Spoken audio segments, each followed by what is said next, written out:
contaminada y sucia, Dios saldrá de esa casa porque Él no puede vivir en una casa sucia. Pudiera ser que nosotros nos acostumbremos a vivir en una casa sucia, pero no Dios. Escuché de unos estudiantes universitarios que querían cuidar en los dormitorios universitarios la mascota del equipo de básquetbol, que era un chivo. Algunos estudiantes protestaron diciendo: no pueden tener el chivo en los dormitorios. ¿Qué del mal olor? Y los otros respondieron: oh, no hay problema, el chivo ya se acostumbrará. ¿Dónde vive Dios? Bien, veamos 1 Corintios 6, versos 19 y 20. ¿O ignoráis que vuestro cuerpo es el templo del Espíritu Santo, el cual está en vosotros, el cual tenéis de Dios, y que no sois vuestros? Porque habéis sido comprados por precio. Glorificad pues a Dios en vuestro cuerpo y en vuestro espíritu, los cuales son de Dios. ¿Dónde vive Dios? Si somos creyentes, Dios vive en nosotros. En el Antiguo Testamento, Dios tuvo un templo para su pueblo.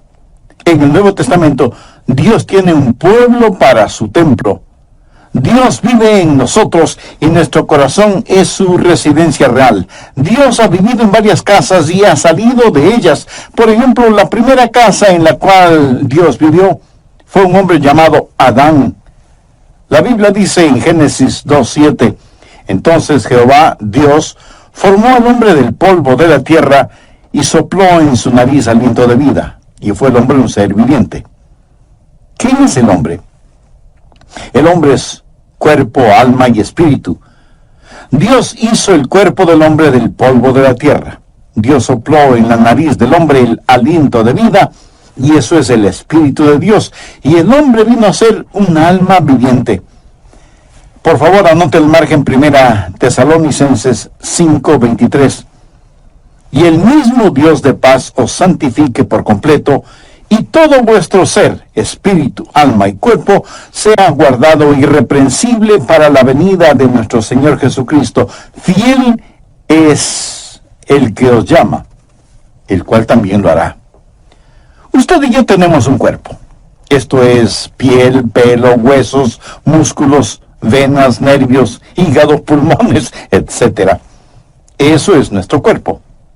Y con este cuerpo tenemos vida física y estamos en contacto con el mundo físico. Pero la Biblia también dice que tenemos un alma. Ahora, ¿qué es el alma? La palabra griega para alma es psique, que es la palabra raíz de donde tenemos palabras como psicología, psiquiatría, etc. El alma es la parte emocional de cada uno de nosotros, la porción cognitiva que vive en nuestro cuerpo. La mente, las emociones, la voluntad, todas esas cosas que hacen de nosotros lo que somos y definen nuestra personalidad, inteligencia, sentido del humor, proclividades, idiosincrasias. Esa es nuestra alma. Con nuestro cuerpo tenemos vida física y contacto con el mundo físico. Con nuestra alma tenemos vida psicológica y conocemos el mundo dentro y alrededor de nosotros. ¿Y qué acerca del espíritu? Yo solía pensar que alma y espíritu eran lo mismo, pero eso no es lo que las Escrituras enseñan. Pablo menciona cuerpo, alma y espíritu. Dios mismo establece una diferencia entre alma y espíritu. Busque Hebreos 4:12. Porque la palabra de Dios es viva y eficaz y más cortante que toda espada de dos filos, y penetra hasta partir el alma y el espíritu. ¿Qué es el espíritu? Es la parte de nuestra naturaleza que nos capacita para conocer a Dios, porque Dios es espíritu, y los que le adoran en espíritu y en verdad es necesario que le adoren. En espíritu y en verdad. Y cuando somos salvos, el Espíritu de Dios testifica a nuestro propio espíritu de que somos hijos de Dios. Ahora, las plantas tienen cuerpo, pero no tienen un alma. Los animales, y esto seguramente le va a sorprender, tienen alma. En ese sentido, la palabra alma significa sencillamente vida consciente. En el Génesis se habla de criaturas vivas que tienen nefesh, o sea, alma. Por si no lo sabía, su perro tiene mente, emoción y voluntad. Pero lo que le hace al hombre más que un animal inteligente es que tiene un espíritu. Los perros nunca oran, aunque muchos seres humanos tampoco lo hacen. Y los animales no piensan en la eternidad. Las plantas tienen vida inanimada, los animales tienen vida animada, pero solo los humanos tienen vida espiritual. Dios puso en nosotros un espíritu, sopló en nuestra nariz aliento de vida y vinimos a ser seres vivientes, porque el Espíritu de Dios está en nosotros. Es el Espíritu el órgano de nuestro conocimiento espiritual, y Dios creó al hombre para vivir en él, y Adán fue una casa de 3/4, por así decirlo. Siendo que Dios es un Dios trino, tiene preferencia por el número 3, Padre, Hijo y Espíritu Santo. Y todo lo que Dios creó refleja esa verdad. ¿Qué es el espacio? Altura, anchura y profundidad. La altura no es la anchura y la anchura no es la profundidad. Cada una es diferente, pero son lo mismo. Son distintivas, pero inseparables, como el Padre, el Hijo y el Espíritu Santo. Pero no solo el espacio, sino también el tiempo. ¿Qué es el tiempo? Pasado, presente y futuro. El pasado no es el presente no es el futuro y el futuro no es el pasado. Cada uno es distintivo, pero son inseparables. Y cuando Dios creó al hombre, lo hizo cuerpo, alma y espíritu. Y todo vuestro ser, espíritu, alma y cuerpo, sea guardado irreprensible para la venida de nuestro Señor Jesucristo. Fiel es el que os llama, el cual también lo hará. Cuando Adán salió de la línea de ensamblaje celestial, iba a ser una residencia real. Dios iba a vivir en el espíritu de Adán. Y cuando la Biblia dice que Dios caminaba con Adán, ¿cree usted que Dios físicamente tomaba a Adán por el brazo para pasear por el jardín del Edén? Puede ser que sí, puede ser que no. Dios tiene poder para hacer lo que quiera hacer. Yo creo que Dios no estaba en el exterior, sino en el interior de Adán. Adán fue la casa primaria de Dios.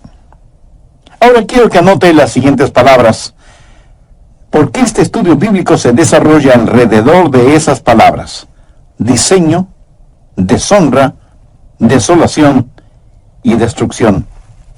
En primer lugar, Dios creó a Adán, y Adán fue una casa de 3/4. El cuarto más interior, el espíritu, es donde Dios moraba con Adán.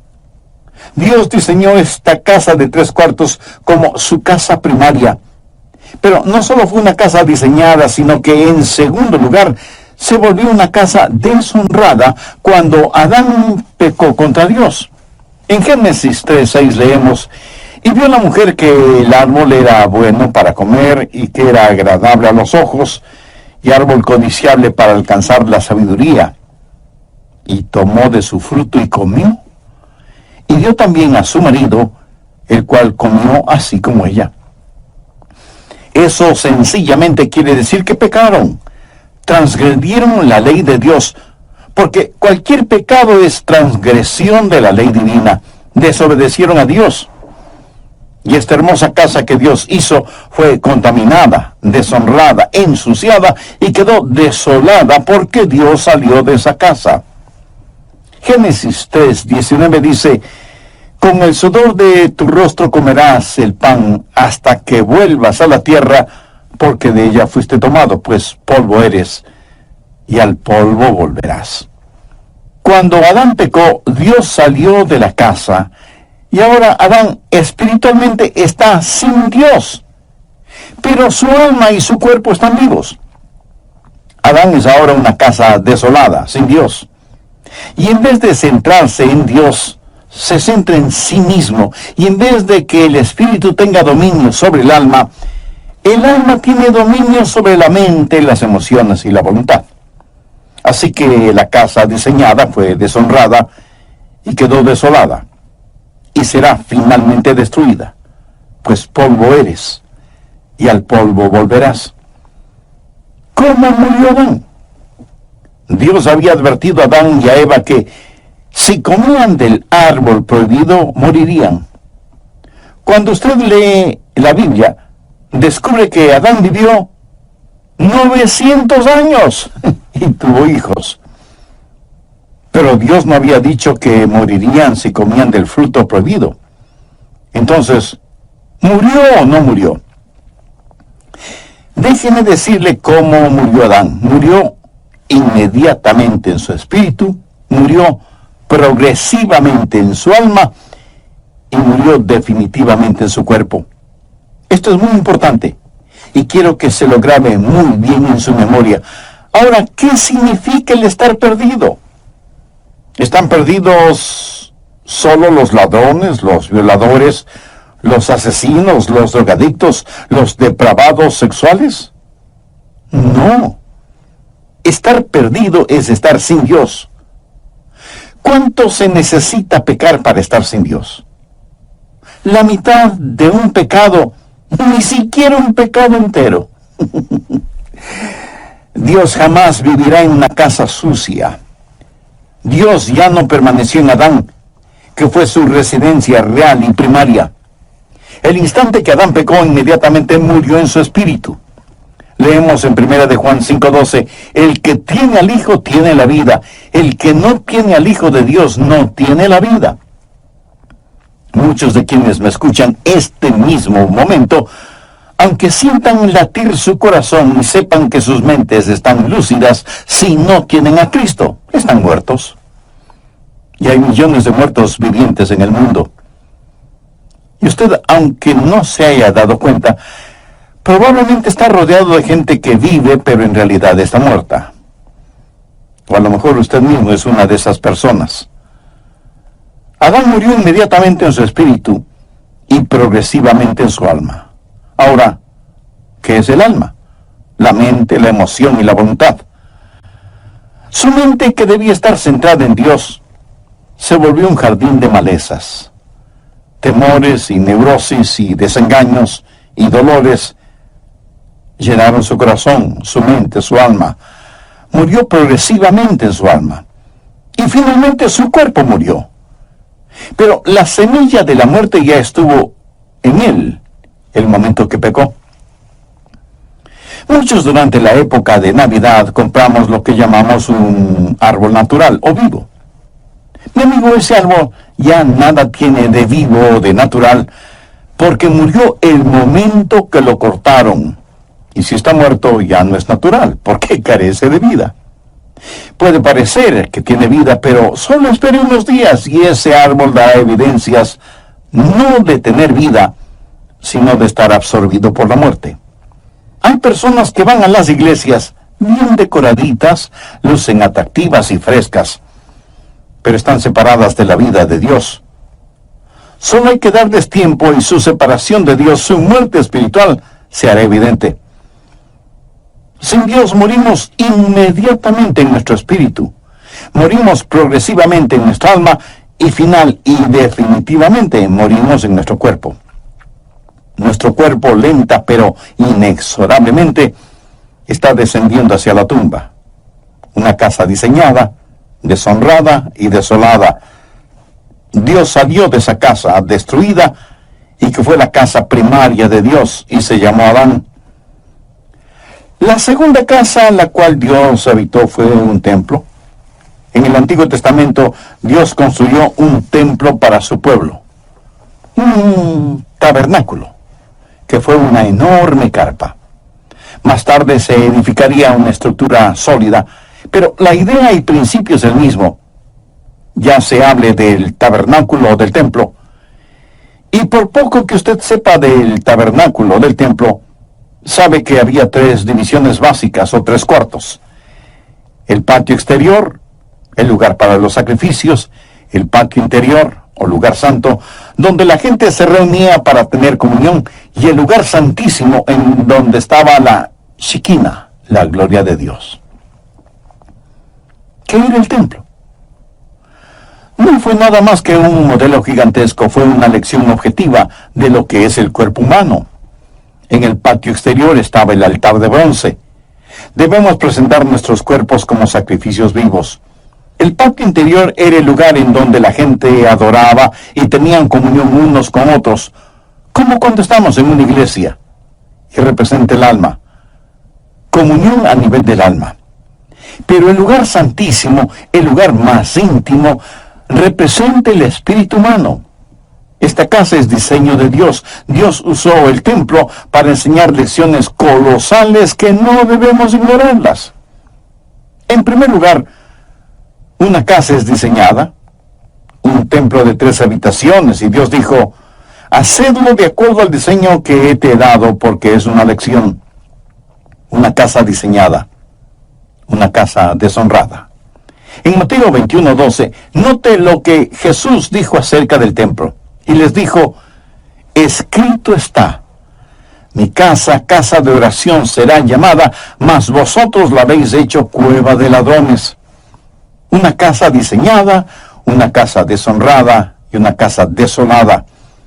Dios no vivirá en una casa sucia.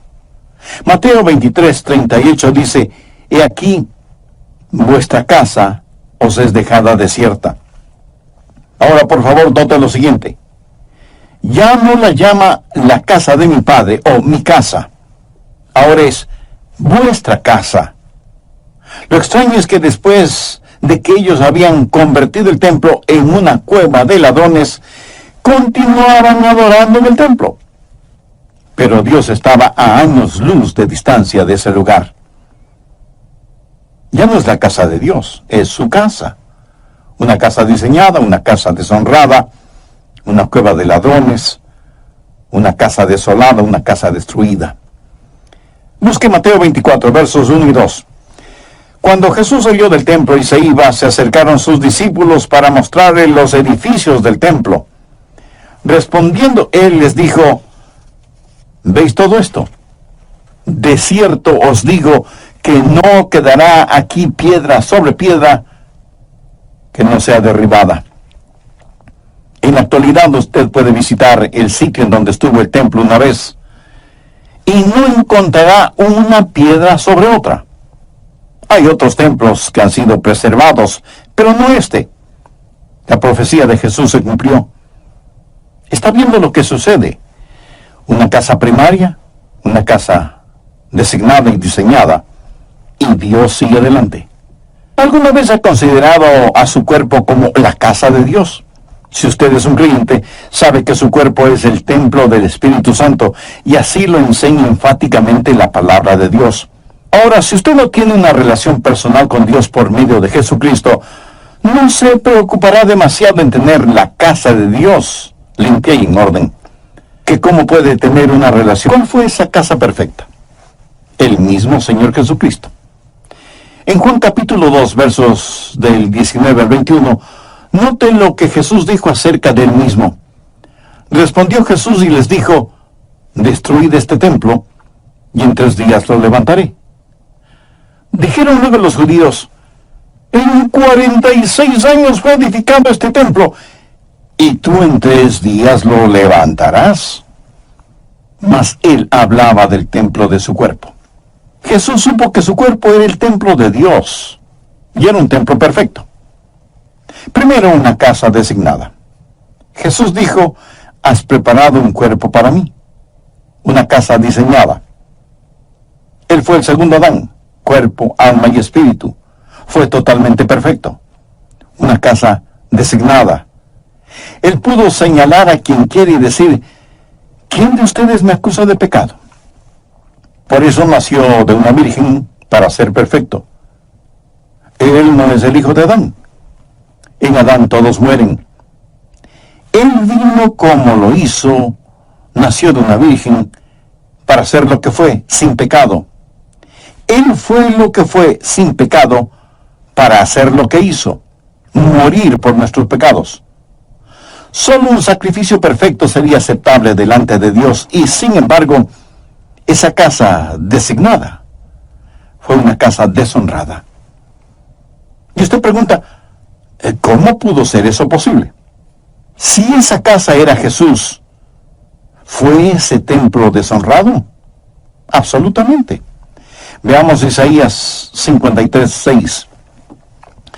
Todos nosotros nos descarriamos como ovejas, cada cual se apartó por su camino, mas Jehová cargó en él, esto es, en Jesús, el pecado de todos nosotros. Y en 1 de Pedro 2:24 leemos: quien llevó él mismo nuestros pecados en su cuerpo sobre el madero, para que nosotros, estando muertos a los pecados, vivamos a la justicia, y por cuya herida fuisteis sanados. La Biblia también dice que al que no conoció pecado, o sea, Jesús, por nosotros lo hizo pecado. Dios tomó mi pecado, su pecado, nuestro pecado, toda la podredumbre, suciedad y maldad de este mundo, y lo puso sobre el Señor Jesucristo. Él nunca pecó, pero todos nuestros pecados fueron puestos sobre Él. Una casa designada, una casa deshonrada, una casa desolada. Veamos Mateo 27:46. Jesús está clavado en ese invento infernal llamado cruz, y agonizante y sangrante, y dice: Elí, Elí, lama sabactani. Esto es: Dios mío, ¿por qué me has desamparado? Bueno, le diré por qué lo hizo. Dios no puede vivir en una casa sucia. Cuando Jesús estuvo dispuesto a ser nuestro sustituto y cargar con nuestros pecados, todos nuestros pecados, entonces esa casa perfecta fue deshonrada. Y Dios el Padre le dio la espalda a su Hijo, porque Dios, que es de ojos puros, no puede contemplar la iniquidad. Y ahí está Jesús, clavado en la cruz, llevando los pecados de todo el mundo. Por eso su desgarradora pregunta: Dios mío, ¿por qué me has desamparado? Y si Jesús murió en su lugar, usted debe amarle por lo que Él hizo por usted. Antes de morir, David dijo: aunque ande en valle de sombras de muerte, no temeré mal alguno, porque tú estarás conmigo. Y Jesús cruzó ese valle completamente solo. Ni siquiera pudo pedir que su Padre le acompañara. Una casa designada, una casa deshonrada, una casa desolada, una casa destruida. Juan 2:19 dice: respondió Jesús y les dijo: destruid este templo y en 3 días lo levantaré. Jesús sabía que iba a ser destruido. ¿Y quién iba a destruirlo? Dios el Padre. Y alguien me dirá de inmediato: un momento, pastor, pensé que nosotros crucificamos a Jesús. Bueno, sí, en el sentido que Él murió por nuestros pecados. Pero en Isaías 53:10 leemos: con todo esto, Jehová quiso quebrantarlo, sujetándole a padecimiento. Cuando Jesús tomó mi pecado y fue mi sustituto en la cruz, Dios tenía que tratarle a Él como me hubiera tratado a mí. Una casa designada, una casa deshonrada, una casa desolada, una casa destruida. La Biblia dice en Romanos 8:32: el que no escatimó ni a su propio Hijo. Permítame hacerle una pregunta. Si Dios no escatimó ni a su propio Hijo cuando llevó nuestros pecados en la cruz, ¿qué le hace pensar que Dios va a perdonarle a usted si rechaza a quien llevó sus pecados, o sea, a Jesús? La casa primaria de Dios fue Adán. La casa perfecta de Dios fue el Señor Jesús. ¿Sabía que Dios dejó de cambiarse de casa? Veamos 1 Corintios 6, 19 y 20. ¿O ignoráis que vuestro cuerpo es templo del Espíritu Santo, el cual está en vosotros, el cual teméis de Dios, y que no sois vuestros? Porque habéis sido comprados por precio. Glorificad pues a Dios en vuestro cuerpo y en vuestro espíritu, los cuales son de Dios. ¿Quiere saber en dónde vive Dios ahora? Si usted es un creyente, Dios vive en usted. Dios vive en mí. Y ya no se cambiará de casa.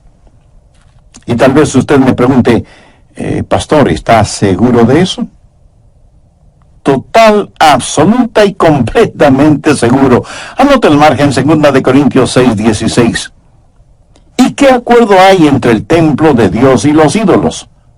Porque vosotros sois el templo del Dios viviente, como Dios dijo, habitaré y andaré entre ellos y seré su Dios, y ellos serán mi pueblo. Ahora retrocedamos hasta el Evangelio de Juan, capítulo 14 y verso 16. Y yo rogaré al Padre y os dará otro consolador, para que esté con vosotros para siempre.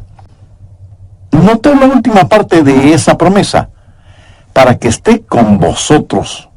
¿Por cuánto tiempo? Para siempre. Y en Efesios 3:17 leemos, para que habite Cristo por la fe en vuestros corazones. Dios ya no se cambia de casa. Muchas veces cuando vamos a la iglesia, por lo general decimos, vamos a la casa de Dios. Pero eso no es exactamente así, porque la verdad es que estamos llevando la casa de Dios, esto es, nosotros mismos, al templo. Bien, antes de finalizar, saquemos algunas conclusiones o lecciones de todo esto. Primero, la lección concerniente a la salvación. ¿Qué es la salvación? Salvación no es sacar al hombre de la tierra y llevarlo al cielo. Esa es la idea que la mayoría de las personas tiene. Por eso preguntan, ¿no quiere ser salvo para irse al cielo? Ahora, por supuesto que quiere ir al cielo, pero eso no es la salvación. Eso es solo un subproducto de la salvación.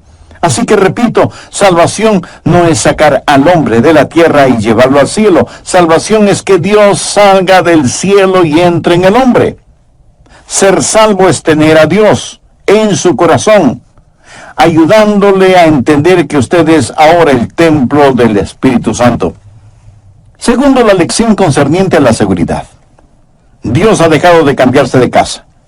Dios habita en nuestro corazón por fe y Él nunca nos dejará ni nos abandonará. Él vino para permanecer con nosotros y en nosotros. Ahora estoy seguro que alguien me preguntará, pero pastor, usted dijo que Dios no vivirá en una casa sucia, y yo francamente en ese aspecto lejos estoy de ser perfecto o limpio. Amigo, su inquietud es honesta y válida. Permítame decirle lo que sucede. Debido al sacrificio en el Calvario, ningún pecado le será imputado a usted. Busque Romanos 4, los versos 7 y 8. Bienaventurados aquellos cuyas iniquidades son perdonadas y cuyos pecados son cubiertos. Bienaventurado el varón a quien el Señor no inculpa de pecado. Si Dios tuviera que poner a un medio pecado en su hoja de vida, Él tendría que cambiarse de casa. Pero no le inculpa a usted de pecado porque ya le perdonó. Entonces, ¿qué sucede si usted vuelve a pecar? Que Dios tendrá que disciplinarle, tendrá que castigarle. ¿Qué es lo que dice Hebreos 12:6? Porque el Señor al que ama disciplina y azota a todo el que recibe por hijo. Algunas personas no creen en la eterna seguridad del creyente. Piensan que usted puede salvarse y perderse, salvarse y perderse. Y si usted cree semejante cosa, se volverá en un neurótico espiritual. Algunos dicen, oh, yo creo en la seguridad y creeré absolutamente en ella cuando llegue al cielo. Otros piensan, cuando súbitamente dé el gran salto hacia el cielo, cerraré las puertas celestiales detrás de mí y diré, vaya, ahora estoy a salvo. Bien, pero espere un minuto. ¿Qué le hace pensar que estará seguro allá arriba si es que no está seguro aquí abajo? Recuerde que ángeles cayeron del cielo. Escúcheme muy atentamente. Seguridad no es un lugar. Seguridad es una persona. Y su nombre es Jesucristo. Tercero, la lección concerniente a la santificación. Ya he dicho que Adán murió inmediatamente en su espíritu, murió progresivamente en su alma y murió definitivamente en su cuerpo. Ahora, cuando usted se salva, Dios pone todo esto al revés porque cuando se salva usted es justificado inmediatamente en su espíritu. La Biblia habla del espíritu del hombre justo, hecho perfecto. Usted es justificado inmediatamente. El momento en que usted le dice sí a Jesucristo, ese mismo instante es justificado en su espíritu y cada pecado, cada mancha, cada arruga es enterrado en la tumba del olvido de Dios. Y no solo que es justificado inmediatamente en su espíritu, sino que es santificado progresivamente en su alma. Adán murió progresivamente en su alma, pero usted es santificado progresivamente en su alma. Dios trabaja en usted diariamente para que sea más y más a la semejanza del Señor Jesucristo, porque nosotros no estamos totalmente santificados todavía. Filipenses 1:6 dice, al que comenzó en vosotros la buena obra, la perfeccionará hasta el día de Jesucristo. Justificados inmediatamente en el Espíritu, santificados progresivamente en el alma y por último, un día seremos glorificados. La Biblia enseña que uno de estos días Él va a cambiar mi cuerpo vil a la semejanza de su cuerpo glorioso. Por eso el salmista dijo, estaré satisfecho cuando despierte a tu semejanza. ¿Cómo voy a hacer? No lo sé. Pero sí sé una cosa. Seré a la semejanza de Jesucristo. Y eso es más que suficiente para mí. Y espero que sea más que suficiente también para usted. Un niño o niña de 3 años puede hacer preguntas acerca del cielo que nadie puede responder. Porque hay cosas que sabemos y cosas que no sabemos. Cosas sobre las cuales podemos ser muy dogmáticos. Y cosas sobre las cuales no debemos ser dogmáticos. Primera de Juan 3:2 dice, amados, ahora somos hijos de Dios, y aún no se ha manifestado lo que hemos de ser. Pero sabemos que cuando Él se manifieste, seremos semejantes a Él, porque le veremos tal como Él es. Seremos hechos a la semejanza del Señor Jesucristo. Adán murió inmediatamente en su espíritu, progresivamente en su alma y definitivamente en su cuerpo. Yo soy, ¿o ignoráis que vuestro cuerpo es templo del Espíritu Santo, el cual está en vosotros, el cual tenéis de Dios, y que no sois vuestros? Porque habéis sido comprados por precio. Glorificad pues a Dios en vuestro cuerpo y en vuestro espíritu, los cuales son de Dios.